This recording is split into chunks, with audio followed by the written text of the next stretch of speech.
Hey everyone, Jeff the GM guy.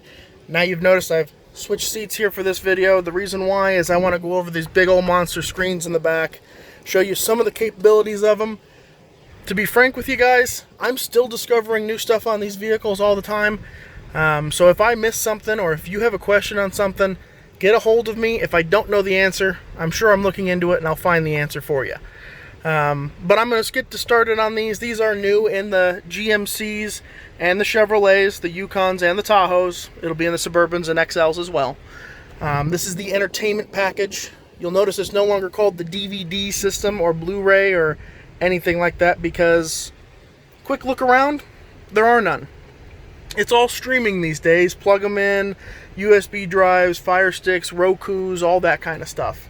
And GM is ahead of the game. They're already doing all of that information. Now, to activate these screens, you can either have the driver up front give you access, turn it on for you, or you can tap the bottom corner twice and they will turn on.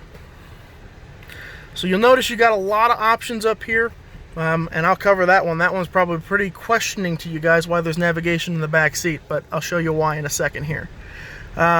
You've got your USBs for watching. Now that'll be all of your TV, movies. You can actually even plug in like those Roku devices or a Chromecast into these and play anything that's on there. So those of you with an Apple TV as well, you can plug that in here, run it off the Wi-Fi, and you can pretty much watch your favorite TV shows while you're on the go. Again, that'll be select just whichever input you've got, whether it's the USBs or the HDMIs, and you can go ahead and watch.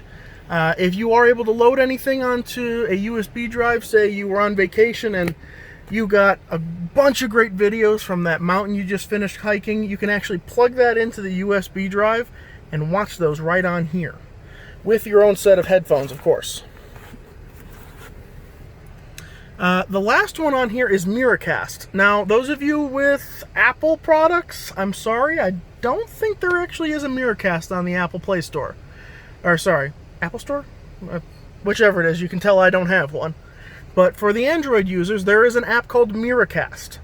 It lets you mirror your screen on your phone to these screens here. So anything you can watch without plugging in a device, connecting to the Wi-Fi, anything you need to do, you can just hit the app, connect to this one here. I've actually done it through my phone. It's actually remarkably easy. You just hit the Miracast button and you can actually just put your phone down, put it on the charger, you know, whatever you need, and you can control it all from this screen with the touch interface. So you can watch Netflix, or for those of us who are traveling during these weird times, if you need to log into a meeting or watch a school presentation while your family goes on a trip, you can actually do that all here as long as you have access on your phone. You also have Listen. Now again, most of the time that'll be your USBs. I do actually happen to have one. You can play any music you want.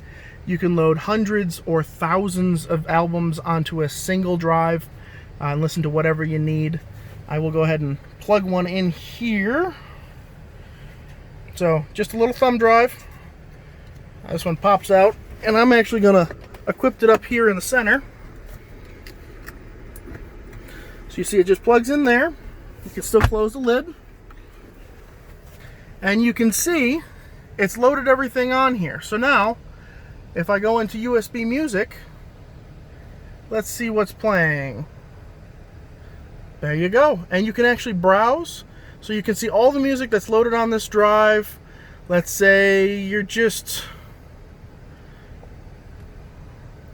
want to listen to some George Strait. You can listen to that on here and something else on there from the same drive. It'll play the music from whatever you want.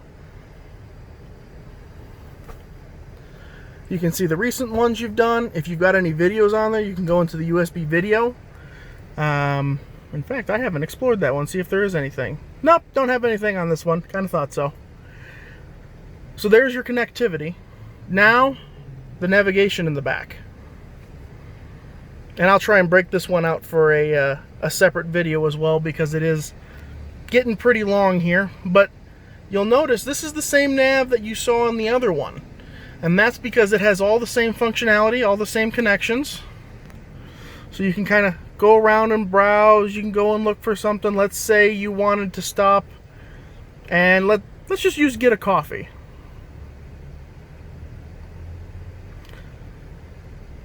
Rawhide Coffee's pretty close.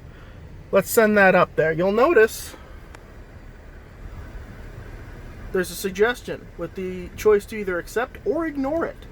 Now, if you hit accept up there, it's going to go ahead and navigate to that destination. If they say ignore, well, then maybe they just decided you don't need a coffee.